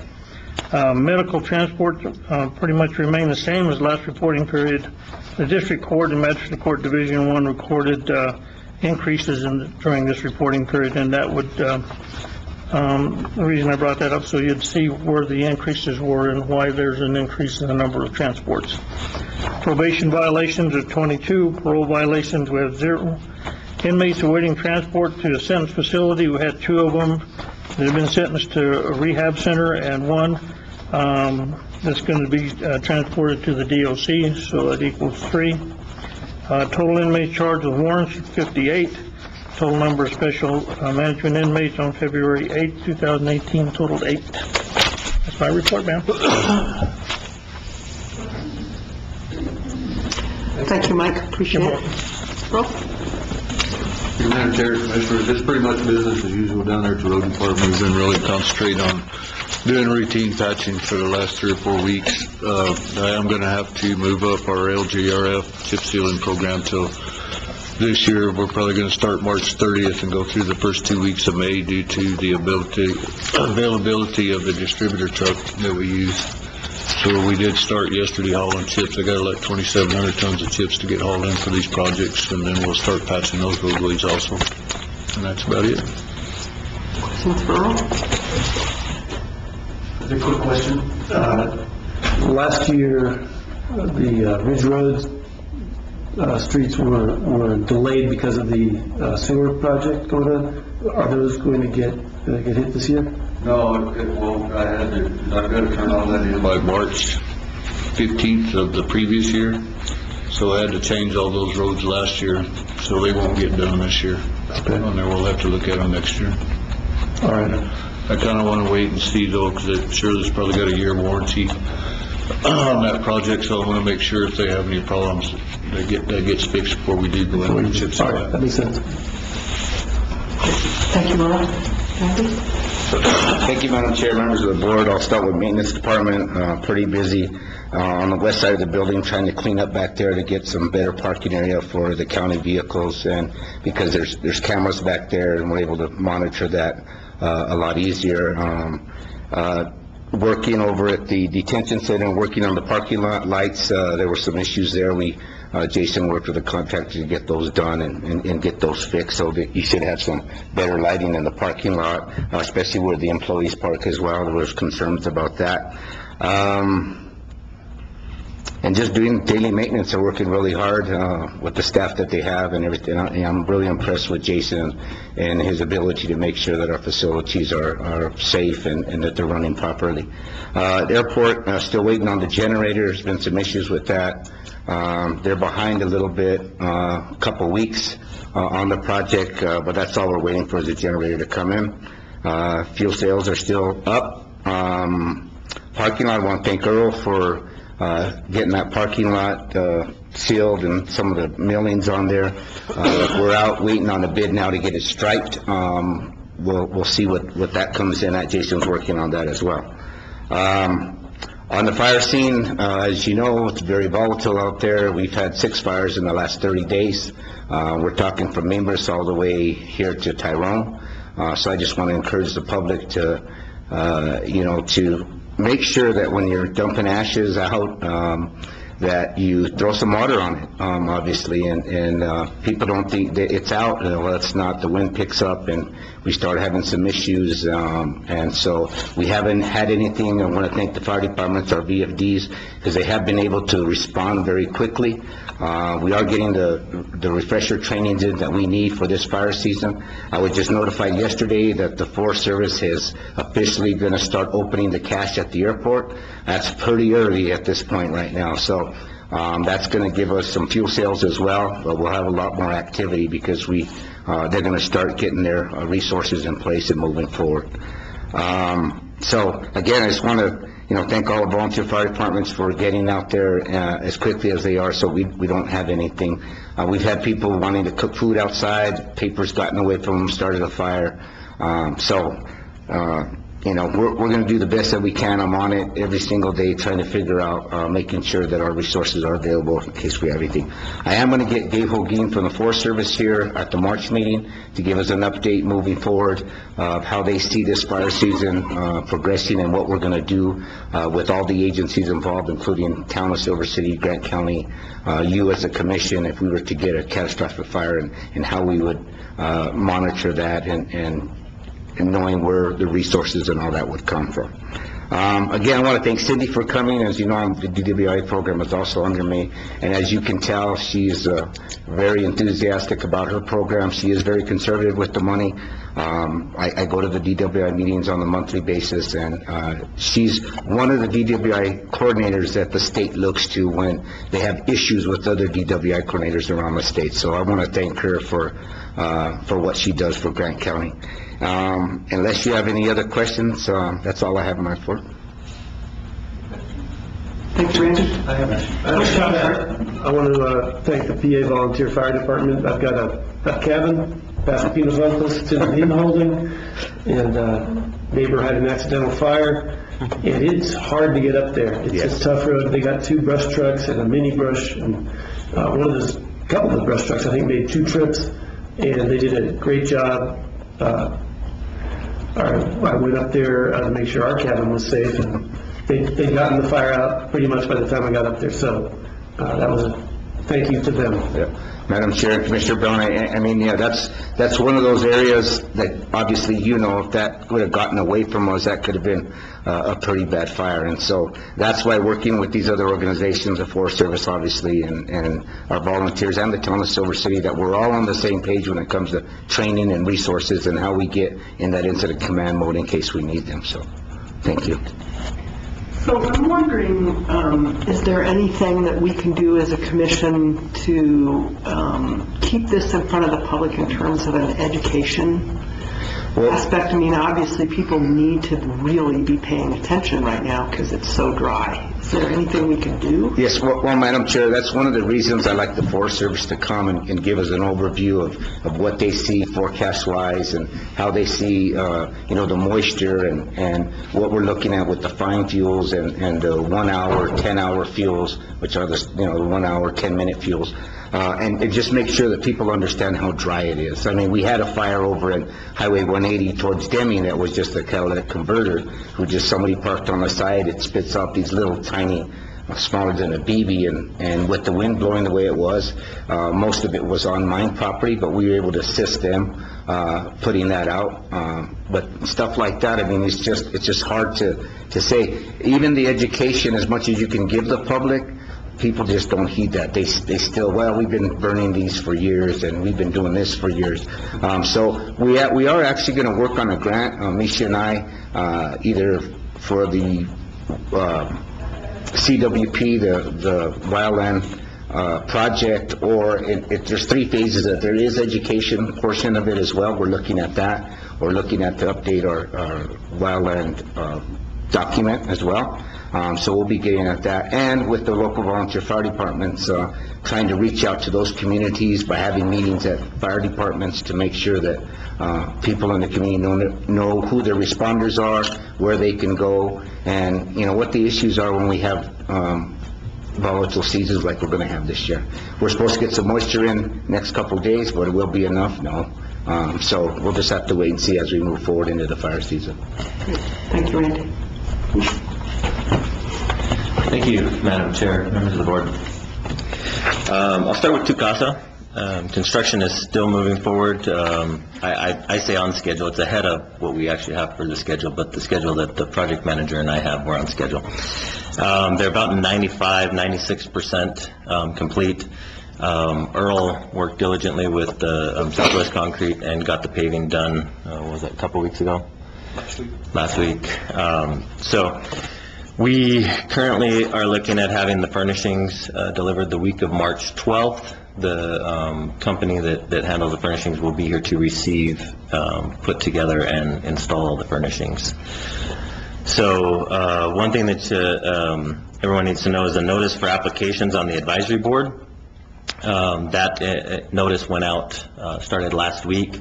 So anybody who's interested in applying for the advisory board that you guys approved and put together, the applications are in the manager's office. So I just want to point that out. Santa Rita Fire Station, construction is on schedule also. They're about 70% complete on that right now.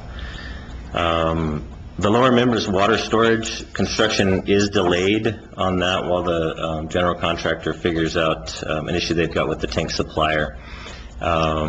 It sounds like the we spec'd in a certain tank for budgetary reasons, and that tank supplier is out of Texas but doesn't currently have a New Mexico license, and they're insisting that they install it, not just sell it. So that's between the general contractor and them, but they'll get that figured out.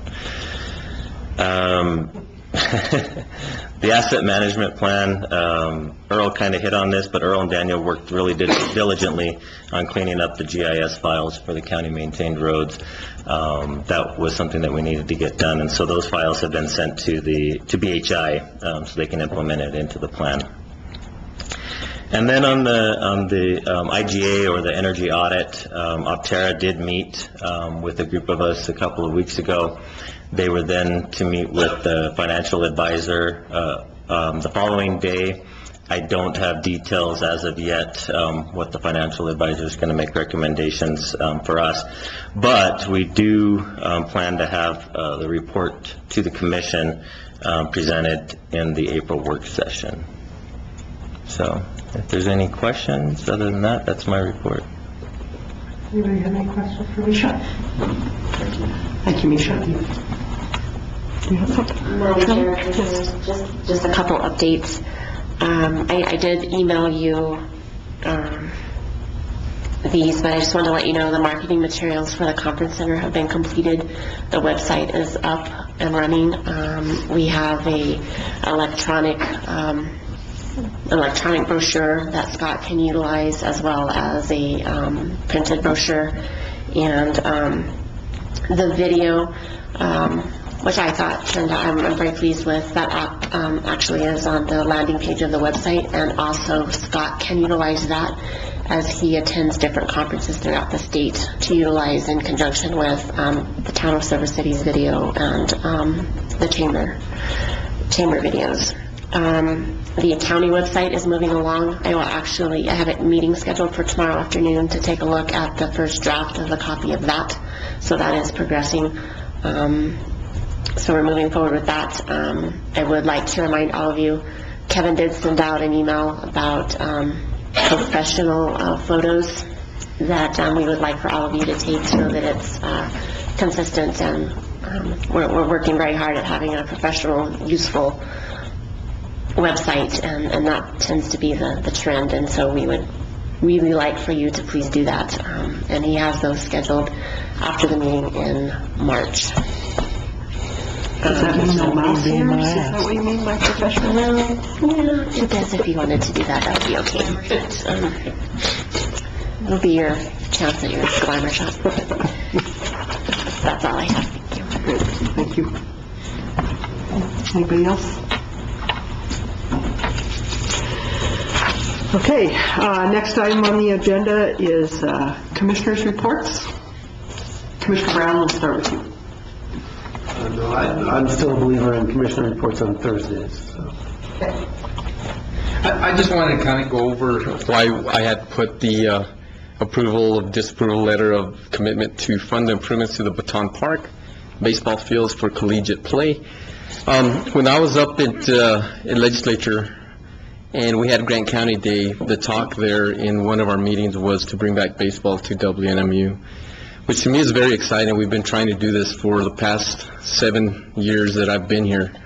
And I think it's something that we need to bring back to Western, being that this is a baseball community.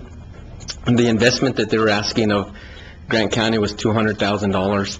And whether we get it through bonds or grants or however we need to get this done was the commitment that I wanted from Grant County. Talking to people out in the in the field and talking to people out in the public, people are very excited to bring back baseball. It'll be too late for my son, but if we are to bring this back in 2021, I think it'd be great to keep some of our local students here, and not only that, but to bring more students over to WNMU. The fields that we're, of course, trying to get to be a collegiate field was at Baton, and I think the mining district was very excited to have baseball over in the mining district area. I think that this could have brought business to the area. It brought a lot of excitement to some of the mayors that I talked to, and we're not going to give up. Texting with Senator Morales, he was disappointed that he wasn't able to get the money for baseball at this time, being that there's $2 million that were appropriated for the Albuquerque area, and that took a lot of the budget that was available for different projects. I can assure you that Senator Morales is just like he texted me, he's really wanted this project to go through, and hopefully we can see something come through in the near future. I personally am not going to stop trying and talk with Dr. Shepherd to see what else we can do and what else we can work out. Some of the texts that I received from Senator Morales, he did state that there was some extra funds that were given to Western, but they weren't appropriated for baseball, they were appropriated for athletics, and also a 5% increase in their budget when it comes to athletics. So hopefully we can do something to start the process. According to Dr. Shepherd, the process is a big process, hiring a coach, getting a coach out there to start recruiting, bringing in the students, bringing in a soccer team to meet the Title IX requirements. And being that we have such a good soccer program here also, I think it'd be really benefit our adult children, I guess we could call them, 17, 18, 19, and 20-year-olds that are going to school here. It's something that I really wanted to pass today. Unfortunately, we got the bad news this morning that Senator Morales wasn't able to appropriate those monies, but he also stated that he will keep trying to do what he can before Thursday night. So, I want to thank him for his efforts. I want to thank Dr. Shepherd for his efforts, because he was very excited talking about bringing baseball back to WNMU. Being a president of a university, you can't even imagine the stuff that he's had to do to try and appropriate for this. So we're going to ask him to continue to work with us, and hopefully we can bring back baseball to this area, being that we could probably put together a college team just with the area schools that surround Grant County and are in Grant County. So, I came pretty excited today to this meeting. I was pretty excited when I got here. Then I got the bad news and got that frown on my face. But we won't give up. As you know, I don't give up when there's a project that we're working on. And till that last day of this year, I'll work real hard on it. And that's all I've got to say. I've got other stuff, but I'll leave that for Thursday's meeting. Thank you. So, Commissioner Ramos, I would like to know if, so I don't know what the legal requirements of this are, but I would like to know if a transfer of property for Baton Park would move this project forward in lieu of cash. And I think that was the idea, is to get the field up to par and get it transferred over to WNMU. But that is a question that I can ask Dr. Shepherd and see what we can figure out. I think everything's on the table at this point, and I know he's really willing to work with us to try and get something done, because it's something that's dear to him too. And the response from the community speaks for itself. I mean, this is a baseball community, and I think it'd be a great thing for all of us. That's all I have. Okay, if there is nothing else, I would entertain a motion for adjournment. I move to adjourn. All in favor signify by saying aye. Aye. Meeting is adjourned.